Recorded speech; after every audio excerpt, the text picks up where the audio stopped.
Welcome friends, एक बार पुनः मैं आदेश कुमार सिंह एसपी शुक्ला एजुकेट चैनल पर आप सभी मित्रों का बहुत बहुत स्वागत करता हूं। आज के इस टॉपिक में प्यारे बच्चों, आप सभी मित्रों का बहुत बड़ा एक मांग थी, डिमांड थी कि सर चीज़ों को हम कैसे पढ़ें, कैसे समझें। तो उसी के विषय में हम एक बेहतर जो है परिचर्चा की तरफ आपके सम्मुख आ रहे हैं। तो आइए हम लोग बात करते हैं क्या है टीजीटी पीजीटी के सिलेबस की पूरी पूरी सिनेरियो, किन तथ्यों को हम समाहित करें, किन तथ्यों को हम तकनीक के आधार पर बेहतर करने का प्रयास करें जिससे हमारी सफलता पूर्ण रूप से सुनिश्चित होने की तरफ अग्रसर हो जाए। तो देखिए, टीजीटी पीजीटी के जो ये सिलेबस है या एलटी ग्रेड के जो सिलेबस हैं, मैं आपको बताना चाहता हूं प्यारे मित्रों। टीजीटी पीजीटी, ध्यान समझिएगा, टीजीटी और पीजीटी का जो सिलेबस है, एलटी ग्रेड, ध्यान समझिएगा एलटी ग्रेड तो टीजीटी का सिलेबस लगभग क्या 95% इक्वल है प्यारे मित्रों। 95% इक्वल सिलेबस है। पहली चीज तो आप यह जानेंगे कि टीजीटी और एलटी ग्रेड का जो सिलेबस है प्यारे मित्रों वही बराबर है। वही सब कुछ चीजें क्या है जो टीजीटी में है वही आपके एलटी ग्रेड में है। दो तीन चीजें एलटी ग्रेड में थोड़ी सी अलग हो जाती हैं, यानी क्या है कुछ देशों के अध्ययन के विषय में चीजें अलग हो जाती है जो वर्ल्ड सिनेरियो की स्तर से होता है। अगर पीजीटी की हम बात करेंगे तो बहुत ही मिनिमम डिफरेंसेस आमतौर पर देखने को मिलते हैं। तो आइए बात करते हैं हम लोग प्यारे मित्रों। तो हम लोग बात करेंगे, पहले हम आप परिचर्चा के दौरान ये समझने का प्रयास करेंगे कि टीजीटी का जो सिलेबस है वह कैसा है।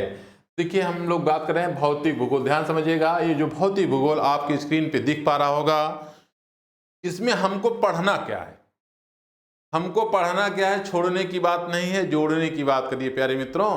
क्या पढ़ना है वो तो हमें जानना ही जानना है, छोड़ना क्या है उसके विषय में मत सोचिए, जोड़ना क्या है, इसमें क्या जोड़ करके पढ़ना है इसके विषय में हमको जानना होगा।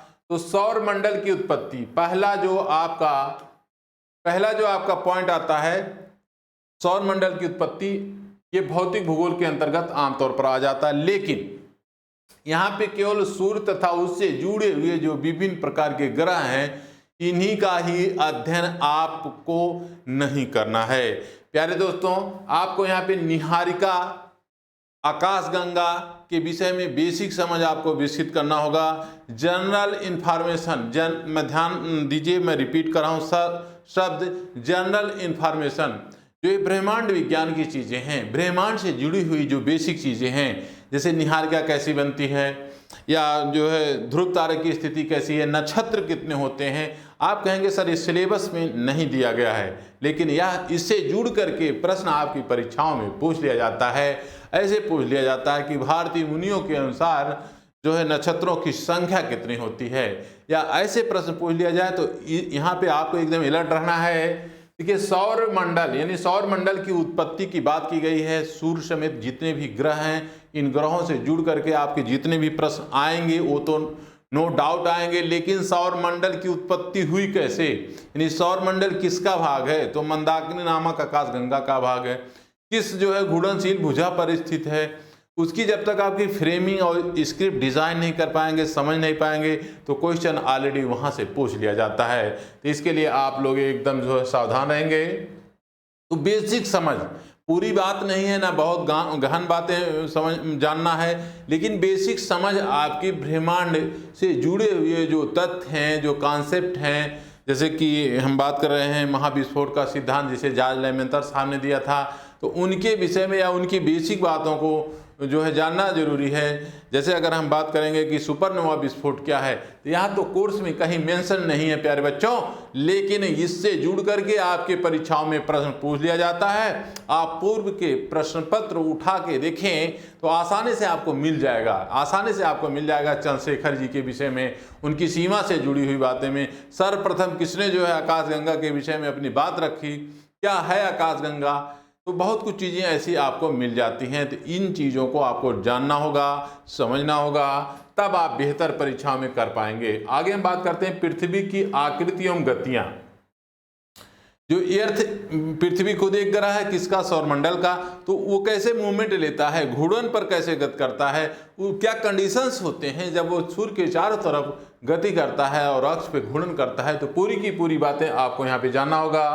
पृथ्वी के गतियों का प्रभाव क्या होता है, पृथ्वी की गतियों का इफेक्ट। प्यारे मित्रों, पृथ्वी अपने अक्ष से 23.5 डिग्री झुकी हुई है और इसी क्रम में उसके झुकाव के कारण आधार तल से जो 66.5 डिग्री का वो कोण बनाता है, पृथ्वी की सतह पर विभिन्न प्रकार के ऋतुओं का परिवर्तन और विभिन्न प्रकार के, जैसे कि कहीं रात होती कहीं दिन होता है, ऐसा क्यों होता है, तो सूर्य आमतौर पर स्थिर है, तो पृथ्वी की गतियों के कारण क्या है, दिन और रात होते हैं। ऋतुओं का परिवर्तन भी पृथ्वी की गतियों के कारण होता है। यहाँ से बेसिक समझ आपको विकसित करना होगा।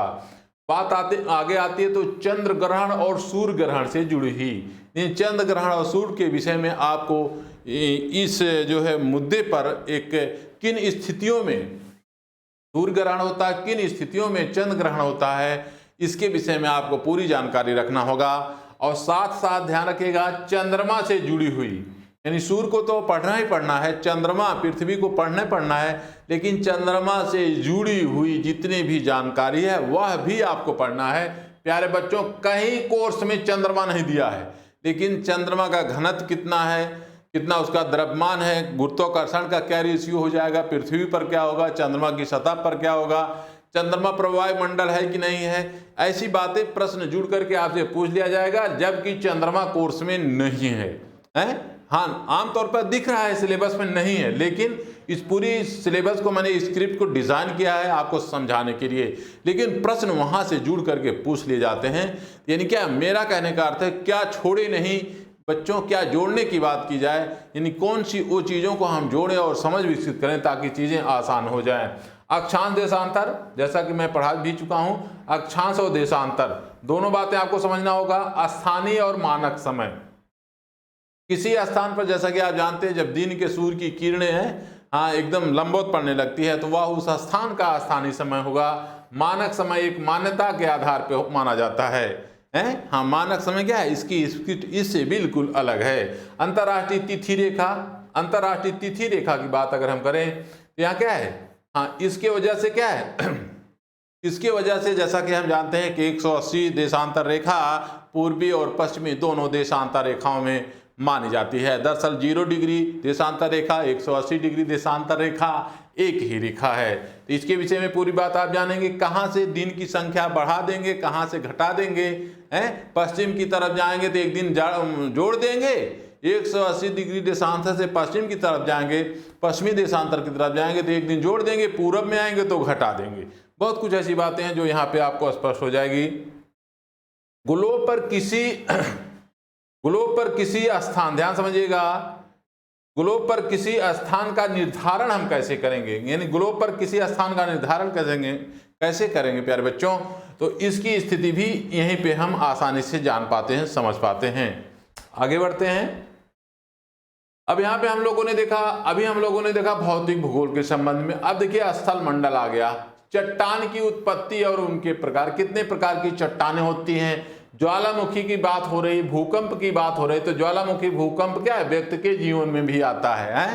हाँ, जब हम आपको पढ़ाएंगे तो आपको ऐसा समझाएंगे कि ज्वालामुखी व्यक्ति के जीवन में भी आता है, किसी परिवार में भी ज्वालामुखी आता है, भूकंप भी आता है। लेकिन आप लोग अपने आप को कल्चर्ड करिए, सिविलाइज करिए, तो इस ज्वालामुखी और भूकंप से बच सकते हैं।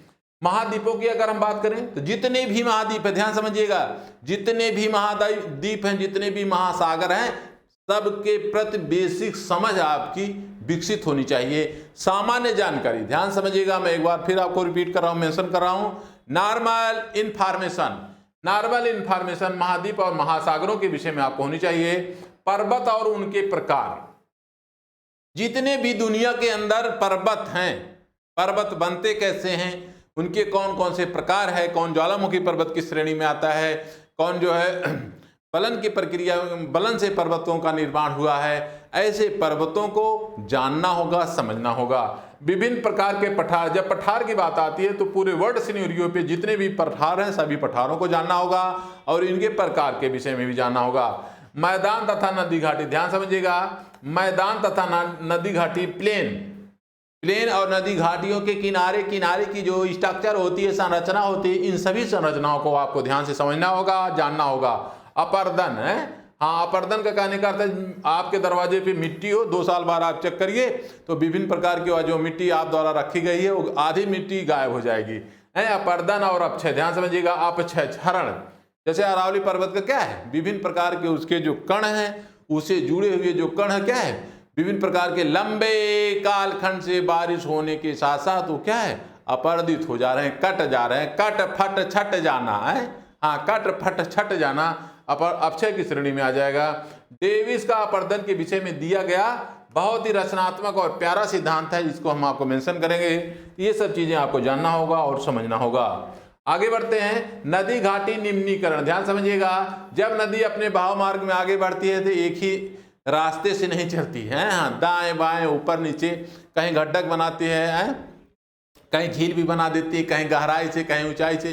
तो सभी स्थलाकृतियों के विषय में जो इससे जुड़ी हुई हैं आपको पढ़ना होगा। जल अपर्दन यानी जल से जो होने वाला अपर्दन है या इससे निर्मित स्थलाकृतियों के विषय में आपको जानना होगा। समोच्च रेखा एवं समोच्च रेखाओं के द्वारा मुख्य स्थलाकृतियों की पहचान के विषय में आपको जानना होगा।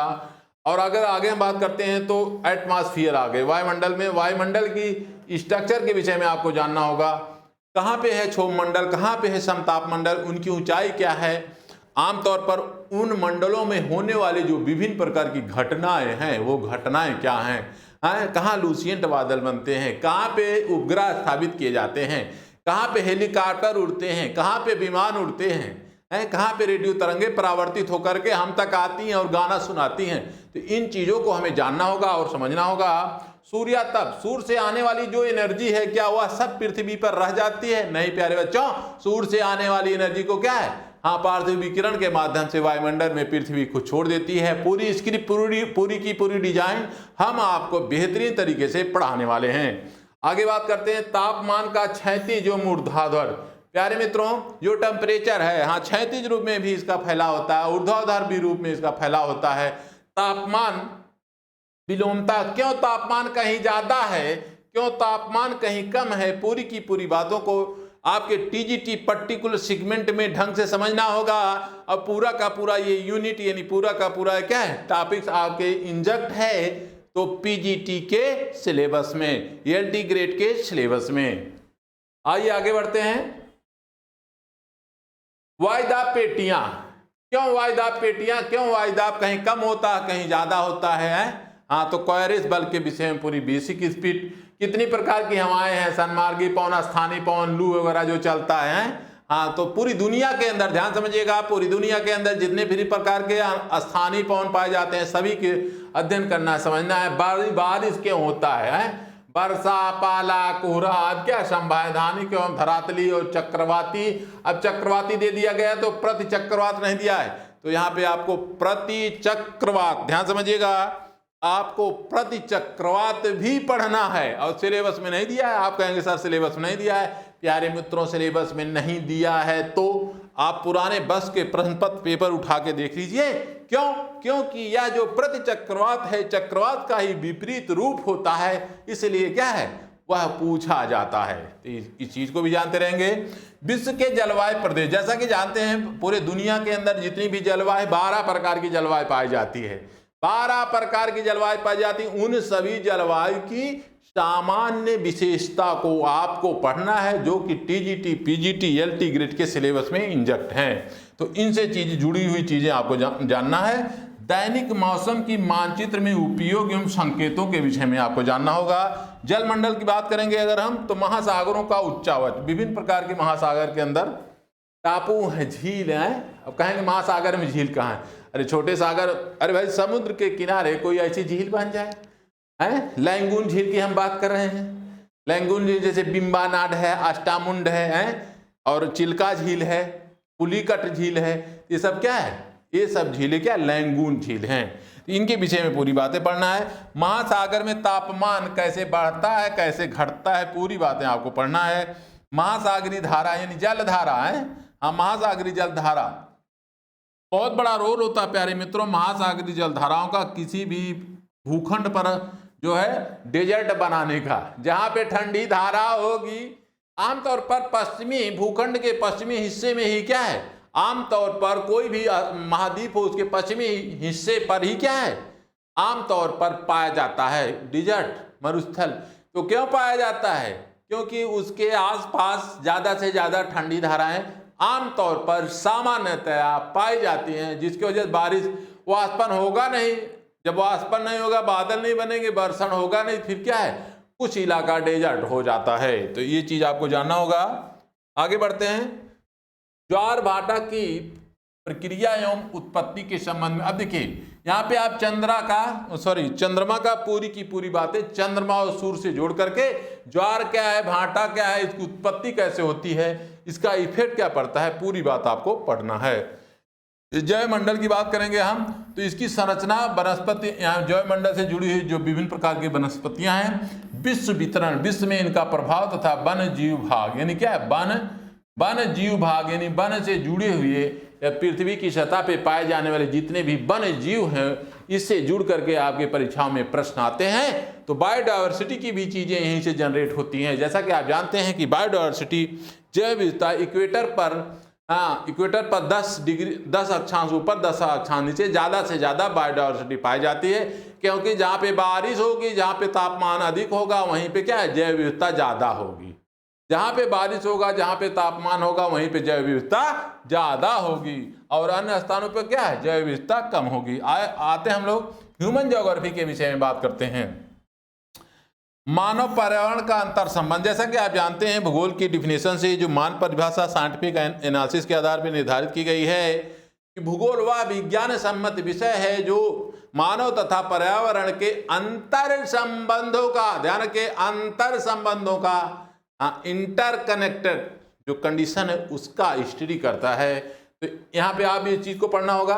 सैद्धांतिक विवेचन की बात करेंगे तो टीजीटी ध्यान से रखिएगा। टीजीटी में रटजल साहब हैं, डेविस साहब हैं, सेम्पुल साहब हैं, हटिंगन साहब हैं, बाइडल डीला ब्लास साहब हैं, ब्रूस ऑन गिफिथ के और टेलर के मत हैं। ये तो टीजीटी में 5-6 बढ़ गए, पीजीटी हो गया। आइए बात करते हैं आगे।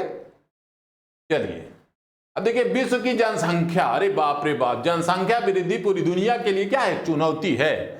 हाँ, तो आप लोग कल्चर्ड और सिविलाइज्ड हैं तो जनसंख्या कम बढ़ाइएगा, माने अपने आवश्यकता और जरूरत के अनुसार बनाइएगा, ऐसा मेरा सोचना है, हाँ, बाकी आप समझदार हैं, कोई बात नहीं है। तो मानव प्रजाति, क्यों हम काले हैं, क्यों कोई गोरा है, क्यों कोई पीला है, इसके विषय में पढ़ना है, ध्यान समझिएगा। काकेशियस, मंगोलायड का लक्षण, भेद और वितरण कहाँ कहाँ है। विश्व में विभिन्न प्रकार की जो आदिम जातियां हैं, आदिम जातियां जो नंगे घूमा करती हैं, बहुत ऐसी जातियां अभी भी नंगे घूम के। खिरगी, ध्यान समझिए, यहाँ मैंने एक शब्द लिखा, खिरगी का निवास।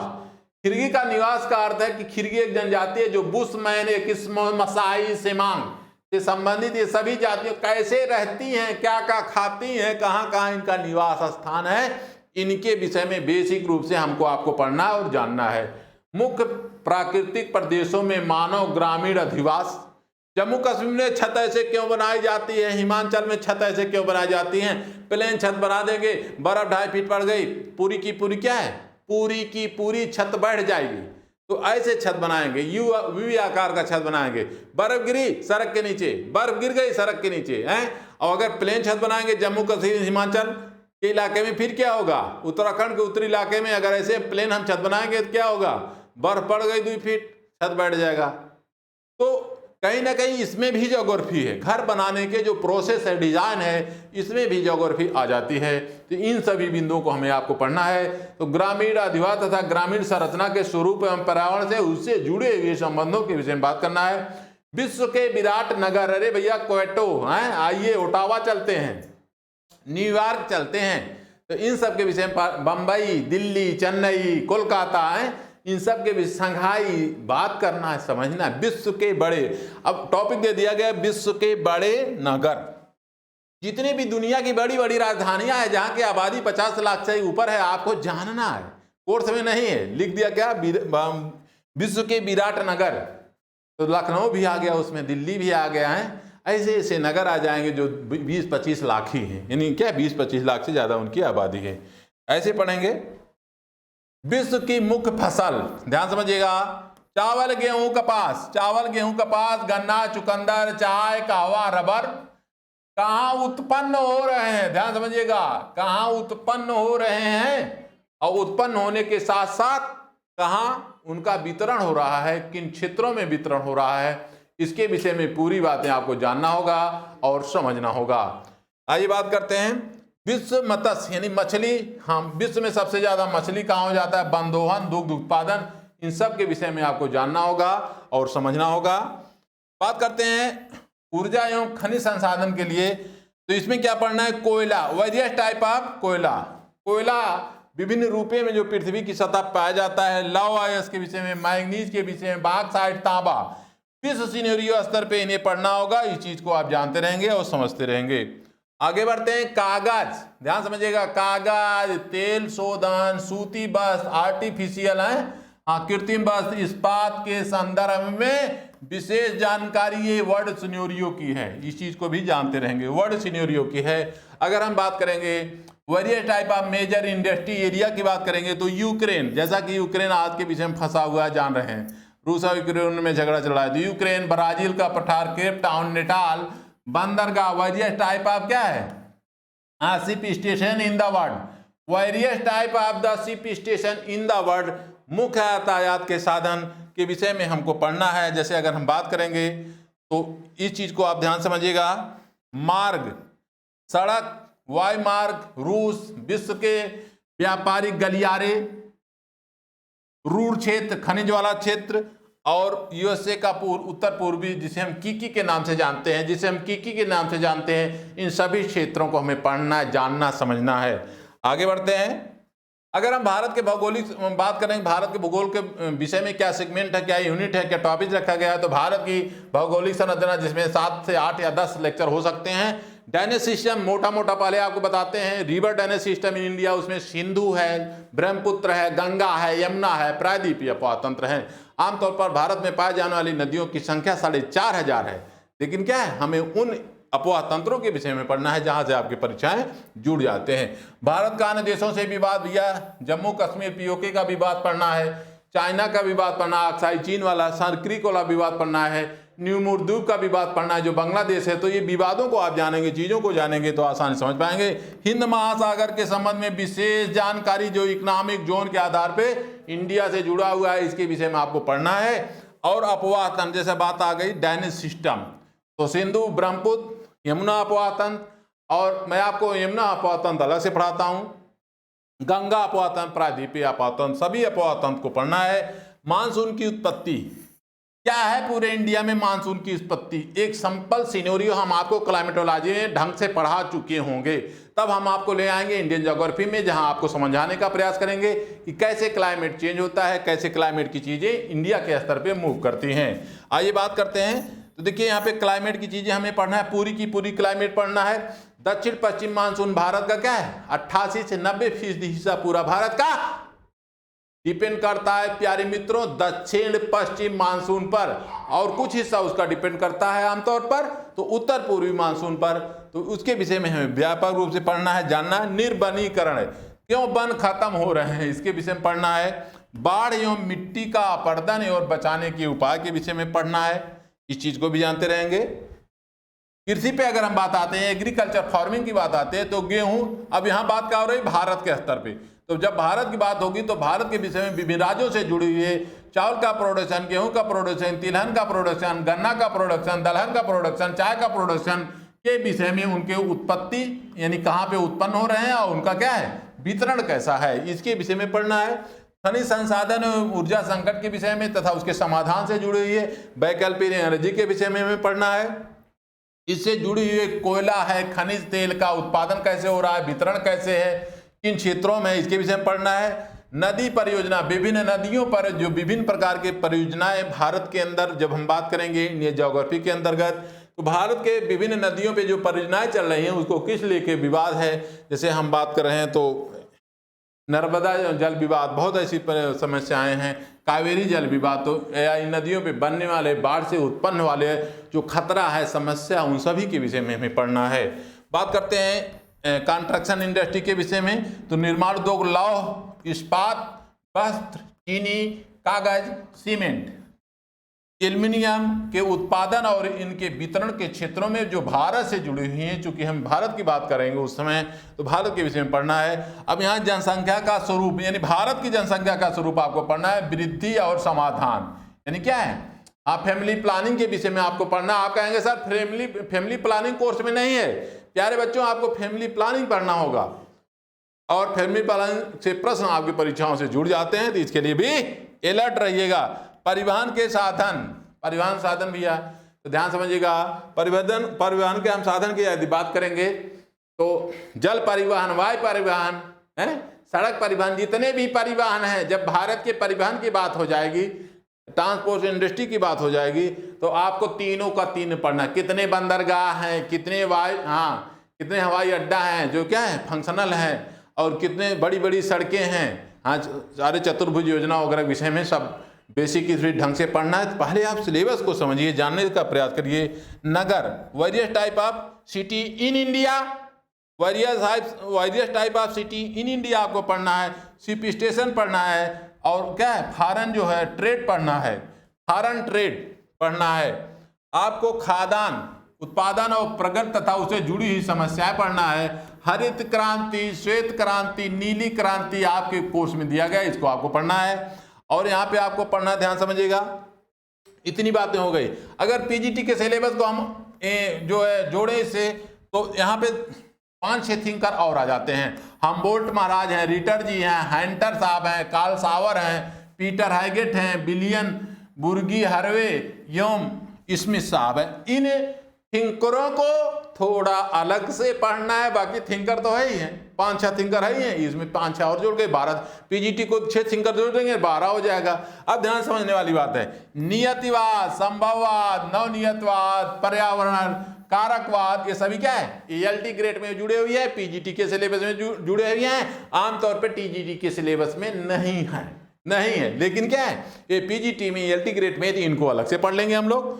अब बात करेंगे आल्ग अमेरिका के विषय में पढ़ना है। यूरोपीय समुदाय के विषय में पढ़ना है।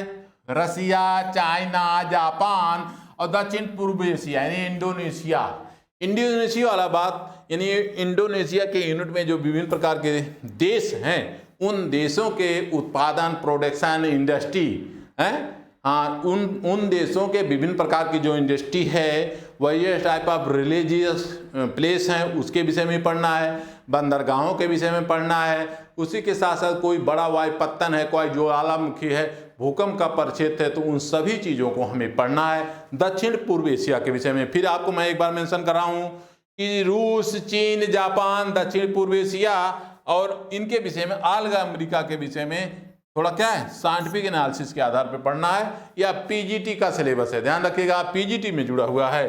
बात करेंगे महाद्वीपों की सामान्य विशेषताओं के विषय में, एक नया टॉपिक इसी में जोड़ा गया है। जो कॉन्टिनेंट है इनकी क्या है, इनकी जनरल इंफॉर्मेशन पीजीटी की सिलेबस में इंजेक्ट कर दिया गया है। आप कहेंगे सर टीजीटी में भी तो था।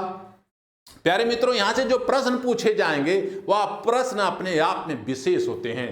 टीजीटी में ध्यान समझिएगा, टीजीटी में प्यारे बच्चों 20% 20 क्या 25% जो क्वेश्चन पूछे जाते हैं वो आपको क्या है अंदर करते हैं और बाहर करते हैं, और बाकी नॉर्मल क्वेश्चन होते हैं। क्वेश्चनों की प्रकृति 3 आकार की, नंबर 1 एकदम आम क्वेश्चन, नंबर 2 मीडियाकर क्वेश्चन, और नंबर 3 थोड़ा सा जटिल क्वेश्चन। और जटिल क्वेश्चनों में यदि आप प्यारे मित्रों 10% भी प्रश्न कर ले गए तो आप क्या है, जो आपका टारगेट है उसे अचीव कर लेंगे। कभी भी ध्यान रखिए, मीडियाकर और कोई भी, ध्यान रखिएगा, कोई भी दोस्त, कोई भी प्रतियोगी छात्र, कोई भी हमारा छात्र, ध्यान से समझिएगा, उससे बाहर नहीं होगा।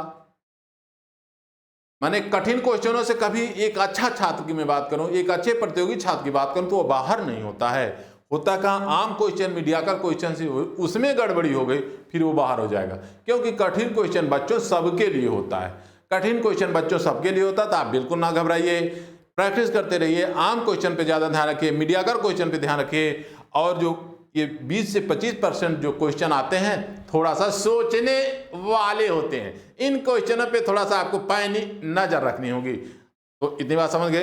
अब ध्यान से समझिएगा। तो ये देखिए ये रहा सिलेबस पूरा आपका टीजीटी पीजीटी एलटी ग्रेड और टीजीटी पीजीटी एलटी ग्रेड और टीजीटी पीजीटी एलटी ग्रेड से जुड़े हुए जो सिलेबस थे मैंने आपको डिस्कस किया। प्यारे मित्रों, आप हमारे प्लेटफॉर्म से जुड़ना चाहते हैं, ध्यान समझिएगा। आप हमारे प्लेटफॉर्म से जुड़ना चाहते हैं तो ध्यान समझिएगा 9415 800 659 पर आप क्या करें, तुरंत जो है एंट्री जागर फी।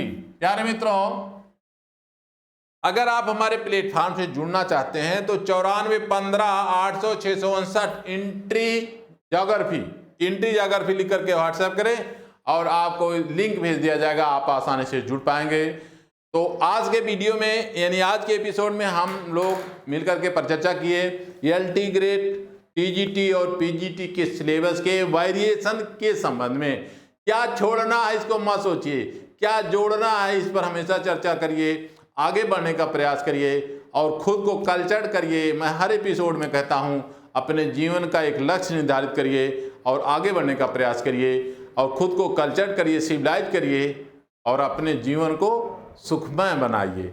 इन्हीं शब्दों के साथ मैं आदेश कुमार सिंह आप सभी से विदा लेता हूं। मिलता हूं अगले एपिसोड में। अब अगले एपिसोड में एक नई एनर्जी, नई जोश के साथ। तब तक के लिए आप सभी मित्रों को हृदय से बहुत बहुत धन्यवाद। Thank you.